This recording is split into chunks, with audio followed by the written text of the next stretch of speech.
माँ तुम मेरी जिंदगी में बोझ हो। ये सुनते ही 70 साल की बुढ़िया के हाथ से कटोरी गिर गई।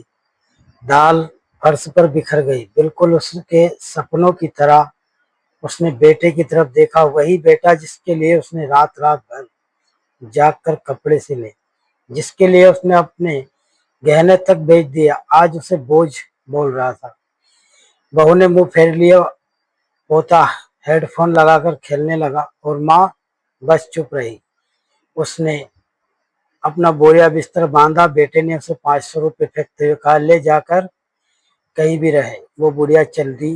पैरों में छाले पड़ गए, धूप में शरीर जल गया, लेकिन रोती रही थी, क्योंकि उसने रोने की आदत नहीं थी, बस देने की थी। रात हुई, वो एक मंदिर के बाहर सो गई, ठंडी जमीन पर। भूखा पेट सिर्फ एक ही दुआ मांग रही थी, भगवान मेरे बेटे को कभी भूखा न सोना पड़े। 3 दिन बाद बेटे के घर लूट हो गई, सब कुछ चला गया, उसकी नौकरी भी चली गई। बहू ने भी उसी को बोझ बोझ कहकर छोड़ दिया।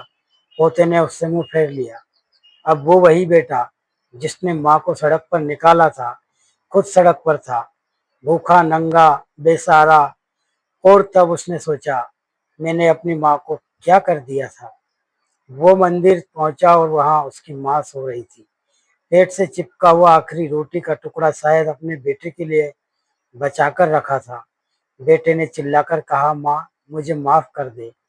माँ की आंखें खुली, उसने बेटे को उस हाल में देखा। बिना किसी शर्त के उसने अपनी गोद गोद बढ़ा दी, जैसे कभी कुछ हुआ ही नहीं। कहा, आजा बेटा, माँ यही है। कहानी का दर्द भरा मोड़। उस रात बेटा माँ की गोद में सो गया, ठीक वैसे ही जैसे 40 साल पहले सोता था। बुढ़िया ने उसके बालों में हाथ फेरा और कहा, तू चाहे मुझे निकाल दे, मैं कभी नहीं भूल सकती कि तू मेरा बेटा है। सीख लो और बदल जाओ।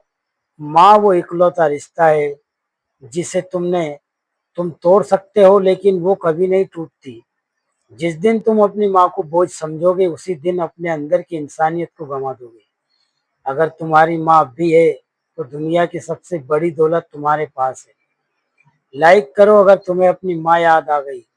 कमेंट करो माँ के बारे में एक याद। शेयर करो हर उस इंसान को जिसे ये सुनने की जरूरत है। दोस्तों, स्टोरी पसंद आई हो तो लाइक करो, फॉलो करो। धन्यवाद।